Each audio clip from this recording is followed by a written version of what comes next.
Hey there friends, it is Ryan and today it is Tipsy Tuesday and our topic today is mental health. So I got my little skull mug, we're getting our little drink on, and again, you don't have to have a little drink on, you can do whatever you want. It's just a fun Tipsy Tuesday topic. Also, you don't have to be drinking to talk about mental health, but some people, maybe it helps. But anyways, we're gonna jump right into it. So Lady Gaga has a foundation called Born This Way, all right?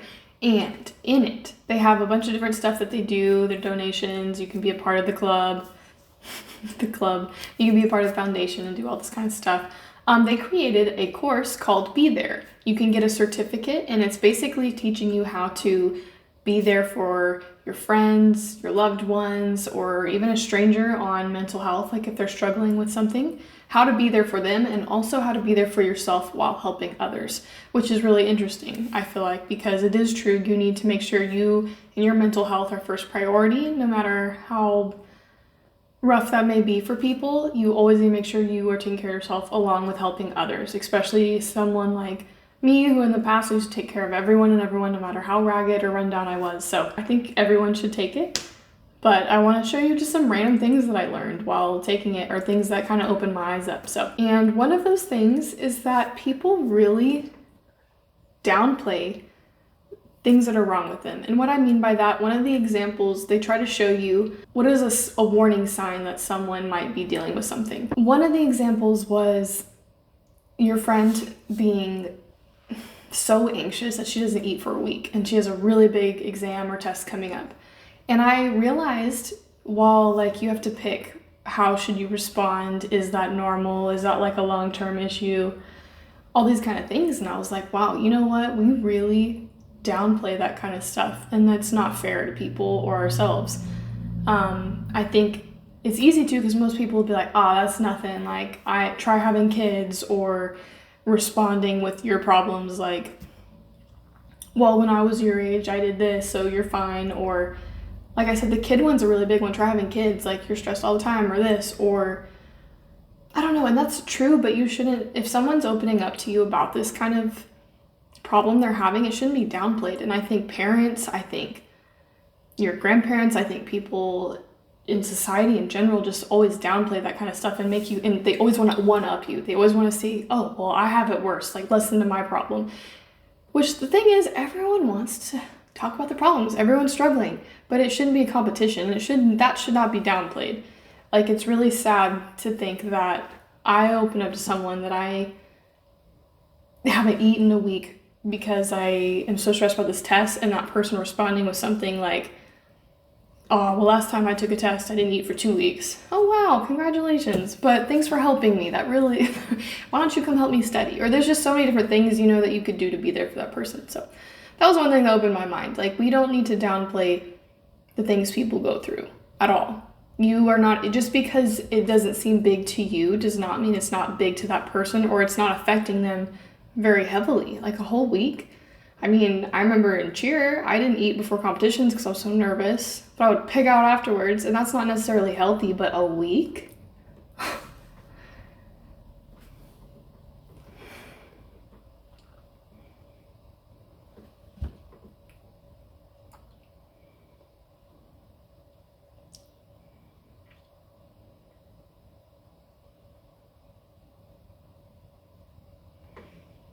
Another thing I learned is that there's no harm in checking in on someone. If you're kind of in that like, ooh, should I check in on someone? Should I not check in on someone?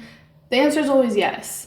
Even if they get mad at you, even if they reject it or it doesn't go well, you still were that person to them that checked up on them. And their response of being mean or mad or angry is because it's really hard to talk about sometimes. And for those people, they don't feel like they have anyone there maybe, and even though you just showed them, it's like, you don't actually really care, like I don't really want to talk to you. It's really scary to talk about that kind of stuff. So one, don't push them to talk about it. You opening that door and being like, hey, I noticed that you haven't been coming to class, or I noticed that you're not eating, or I noticed just anything that you state the facts that you're noticing that's not happening, that's usually them, and say, hey, are you okay? Like, I want to make sure everything's fine. And if they act bad, like, you still open the door, and your relationship with them and their mental health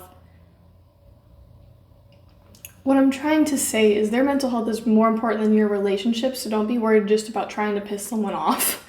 You still need to check on them and show them that you care. That's the biggest thing in this course, is show that you care. Show them you're taking that step, because you probably don't feel like anyone cares. Okay.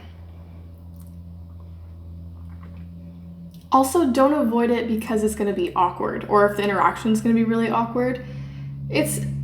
First off, this opened my eyes. Like, there's awkward moments in life all the time that you have to embrace, like first dates, or getting your braces, or heck, getting them off. Just all puberty is awkward. But there's a lot of awkward moments in life, and you should embrace them. You shouldn't avoid them, otherwise you're not going to learn from it. Or something really beautiful could happen out of helping someone if you just fight the awkward. It's okay. Like, it's okay if there's silence. It's okay if you don't know what to say, because it's another thing I learned. Just because someone opens up to you, you're not their guidance counselor. You're not responsible for their life. You're just someone that can be there for them. And you can also help guide them into a different direction if you can't handle it. You know what I mean? So don't take that all on. It's okay. Like, you don't have to take that all on. Just embrace the moment, whether it's awkward as crap or it's really easy. Like, don't let that stop you from checking in on someone. Okay. One of the examples I thought of while doing this is sometimes checking in on someone, it's like trying to get a stray animal to come home with you. I know that sounds weird, but you can't just pick them up and put them in your car. It's usually a lot of like showing them like you're safe and showing them like, hey, it's okay, you can come to me, that kind of stuff. So treat your friend who might be dismissive kind of like a stray animal. I know that sounds crazy. Unless you really think they're in danger, you should always tell someone, and you should always call someone or show them resources they can go to. But anyways, enjoy that.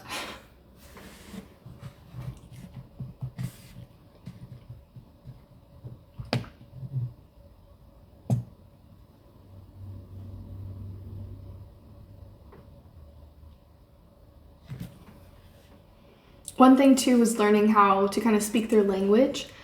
For one, if they open up to you, don't make it about you. It's about them. So I know we immediately want to talk about, oh, well, I have this or I have that. Or maybe you're just trying to be nice. Like, I know there's times that I want to share my experiences, which I can on YouTube, like what I'm doing right now. But if someone were to talk to me, I want to make them feel comfortable and be like, oh, well, don't worry, I've gone through this too. But sometimes you need to do that in the right amount if they ask for the advice, which was kind of interesting for me to learn, because usually I think I jump to, oh yeah, that happened to me and blah, blah, blah, blah. But don't make it about you. Make sure you target it back to them, which I know my line of being too much, but some people don't. They genuinely think they're being helpful, and sometimes it just makes them feel worse. So make sure you're listening, making sure it's about them. If they ask for advice and they ask for kind of that situation, tell them. Or even if you just tell them anyway, make it really minimal, make it short, and bring it back to them. Like, ask them how they're feeling.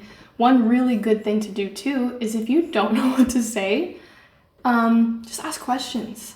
Like, especially if you're someone that you have no idea what that feels like, or you have no idea what depression's like, or anxiety, ask questions. Try to get in their shoes, because even if you can't understand it, the fact that you're showing the interest, showing you care, which is a big thing that they talk about, is that they will feel appreciated and they will feel heard because you're trying to understand. And maybe it helps them explain it better as they're trying to talk it out. Often our minds make things feel so much heavier and bigger than they are, and then sometimes when you verbalize it, it helps another person, one, give you feedback like, oh, well, look, we can maybe try this or try that, and give solutions that might help. Don't always give solutions. Sometimes they need to just be heard. I know there's a lot. But again, I recommend you taking this course and you will learn all of that. But also, I don't remember what I was going to say. I was on a roll. But anyway, don't talk too much about your experience. Let it bring it back to them. You have to speak their language. You have to. And if they don't want to talk, you can say, is this making you uncomfortable? Like, we can talk about this later. I'm still here for you. We can just bring this back up another time. Let's continue playing basketball. Let's continue doing whatever you're doing. So I think that can help.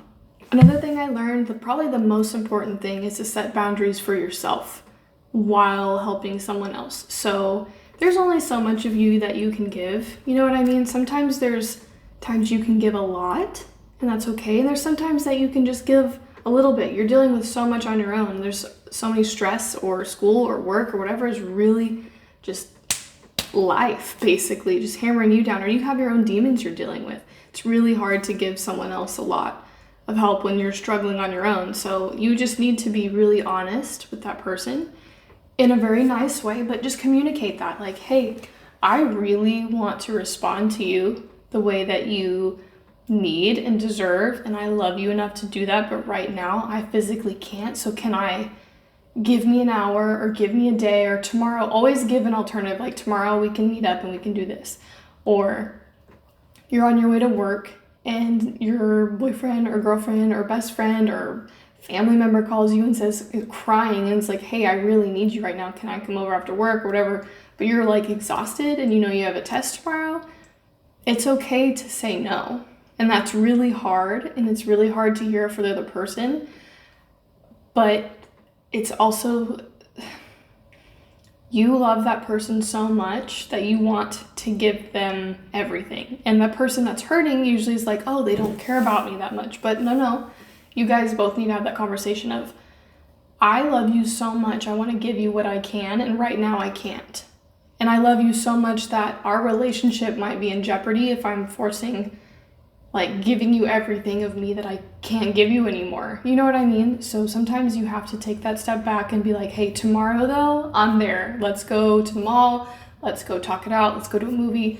Let's just go get some coffee and we'll have a discussion. But right now, like, I really got to take care of myself, and always assume that they want the best for you as well. Because a lot of the times, I know for me, talking about myself, for me, I would be like, oh, they're gonna hate me if I say that, so I have to do it anyway. Like, I have to force myself. I was really, really big on, I didn't care about my mental health, I just had to help everyone else. So getting to read that and reaffirm things that I've learned, like, okay, you can take yourself first, makes me feel good. Because it's true, you can't take care of yourself, or you can't take care of others if you can't take care of yourself. You can't. The same thing with, if you know you need to go to therapy or you need to get help yourself, but you're like, oh, I'm too busy, or I just can't take the time off work, or whatever it could be cost. There's so many different options for you to get help. That doesn't need to be an excuse. Your mental health needs to be first. Everyone, it seems like in this world, puts their mental health very last, or it's uncomfortable, or they don't like talking about it, but it's okay. Or maybe they grew up in a household where it wasn't normal to talk about. And it really hurts me to know that, I mean, I included, there was times I don't feel like I can talk about mine, and I don't want that to be the case anymore. I want everyone, Lady Gaga included, is trying to make it more normalized and make it okay, because there's so many issues that can be solved and helped if you're able to talk about it. So put your mental health first. Sometimes you have to take off work to get your mental health in order, because you know what? If you don't, your work is going to suffer for it. Your relationships are going to suffer for it. Everything. All your goals, your dreams, everything will suffer if your mental health is not in check. That should be number one, most important, and you're going to feel lazy. You're going to feel like you're doing something wrong, but you're not. You have to take care of you first to do everything that you need to do in life and that you want to do. So there's my TED Talk. Enjoy. And there's also nothing wrong with trying to broaden their network of people to talk to. So there's a lot of different solutions you can offer them, like maybe it's one of their family members. Sometimes that's not the best option, but sometimes it is. If you know that they are, or someone that they really like or look up to. It could be a coach, it could be a teacher, it could be someone they just know from work, anyone that you can try and see. Like, if you don't feel like you're capable to help them, always branch out. Don't take that burden on yourself. You can still be there for them, but they don't expect you to be, I mean, sometimes they open up and they expect you to be everything for them, but you can't. They're not your responsibility, but it is your responsibility to show them that you care and try to get them the help that they need. You kind of know what I mean? But it's not on you. You have to take care of yourself, and they have to take care of themselves. But they felt comfortable enough to choose you. So try and decide what might be best, but make sure it's what's best for you as well. Another big thing there is people will be like, well, now, like, I feel like I have this huge obligation to check on them. How often do I check in on them? And it's more of, you create a plan with that person, because the odds are it's someone you really care about. you create a plan with that person, and you let them know, I want to be there for you. I care about you, and I'm sorry you're struggling. I'm hearing you out. Maybe I know these days I won't be able to help you, but I know every Wednesday we can go get coffee. Or you just make that kind of assumption with them. Or I'm going to text you every day at 3, or I'm going to text you and call, or we're going to have a FaceTime or phone call on Thursday night every week. Just something that can show them you're willing to put that effort in. You don't have to give them your all every day 24/7. So that's something I think that can help too. You have to communicate and create that plan with that person, okay? The last thing I kind of want to touch on is making sure that you are okay. You need to make sure that you're okay in your own world, in your own bubble. You need to check in with your feelings. And sometimes, I know, it's so much easier to be I feel sad today. It's going to be a sad girl day. It's going to be a sad boy day. It's going to be, I'm going to drive around and just be sad and listen to sad music. And sometimes you need that. But if you are really struggling with, I don't want to feel sad right now, you can change it. Sometimes you have to just pull over and check in and be what's going on? Why do I feel sad? You keep asking yourself why. Why do I feel this way? Okay, I feel sad maybe because I'm stressed about money, or I failed my test, or me and my best friend are fighting, or I feel like I'm not being a good partner. And then you kind of reassess, why do you feel why do you feel like those things? And you have to break it down. And sometimes you can find a solution and switch your whole day around in a matter of minutes. And then, you know what I mean? You need to reassess yourself. And even if it doesn't switch your whole day around and fix it, you at least learn something about yourself a little better. Some days it's just about surviving, and that's okay. And you have to do that sometimes. And you just getting up out of bed and making your bed, or leaving and actually going to work that day was the big enough accomplishment, and that's 100% okay. But always check in with yourself. Know what your triggers are for your sadness or anger or anxiety, whatever it could be. Check in and know okay, I get really anxious, or I clench my fists, or I pick at my head or my thumbs. I'm guilty of that. Or I'm clenching my jaw. I know I'm about to be really angry, or I'm starting to sweat. Know those triggers so you know, okay, I need to take a step back and kind of reassess with myself and breathe. So take care of yourself in that sense. I'm looking at my notes, sorry. And always set boundaries with anyone. It could be your parent that's coming to you and telling you these things that you feel like you have to carry, and that feels like a burden. And that's not right for you, for one. And you need to know that it's not your responsibility to parent your parent. If there's someone that's older than you, or a different weird family dynamic or friend dynamic, and they're relying everything on you, I just want you to know you're not responsible. It's okay. You're not responsible. You have to set boundaries. You have to set boundaries for yourself. One, so you are mentally okay to function throughout life. And two, because you do not deserve that kind of stress. You're worthy of having your boundaries. You're worthy of having yourself just feel validated in your own rest time. I'm sorry, but you are, I promise. You absolutely are. And second, always reach out for help. It is okay to reach out for help. There's so many different things you can call. I'm going to put a few links down in the description. There's a bunch of hotlines you can call. There's online therapists. There's a lot of resources that you can go to get help. And if you feel like you just can't handle it alone, you don't have to. Reach out. And sometimes, like I said, your mind will build something up so big and it just weighs you down all day. But then when you speak it out to someone, you're like, okay, that sounds a lot less than it was. And sometimes it doesn't. Sometimes it's really a big deal. But talking to someone can help you find solutions. Or talking to yourself. I know that sounds silly, but I have worked through a lot of my issues just trying to out loud talk about what might be struggling with or what is causing me stress or pain, and I've gotten to be able to figure it out. So give it a shot. You never know. And just know that you're cared for. You are very valuable and important, and you're worthy of love and self-care. So I love you guys so much. Please take care of yourself. And again, check those links below if you need anything. Love you so much.